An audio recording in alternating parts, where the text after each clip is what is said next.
Do you even know what they're talking about? It's the pastors preaching. But do you understand? Do you understand the Bible? Do you read the Bible?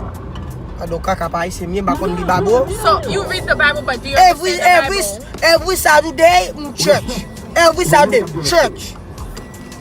Babe, can you please change it? No, what then? I am getting out of this car right now if you don't change it. Jump me window ashiri meni. Hold it. Kon wati share le met take you there. You are so extra.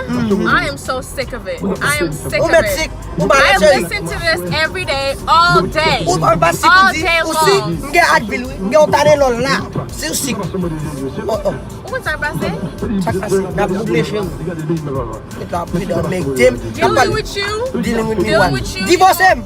Divorce him. Because you get the car la.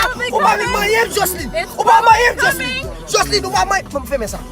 Please. Oh, hallelujah. God is good. God is good. God is good. God is good. Hallelujah. Merci. It's the same crap. Turn it off.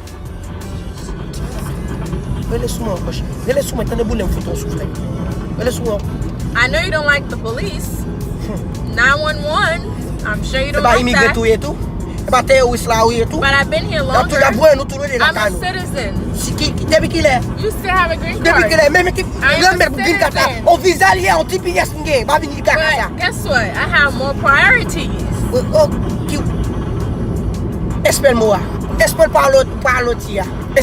You know what, Jeff? You being an asshole.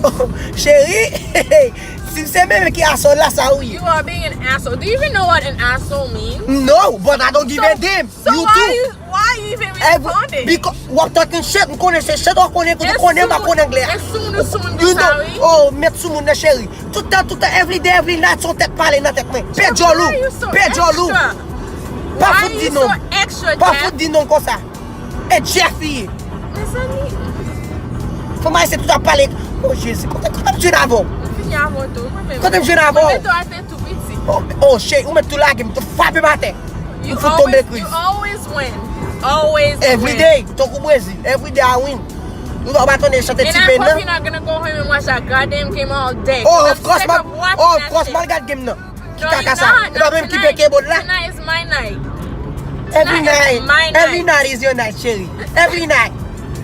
Why are you so nasty, Jeff?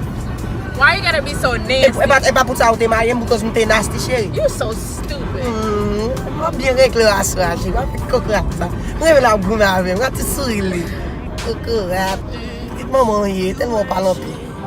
You ain't shit. You ain't shit. You ain't shit. Said she ain't got nothing.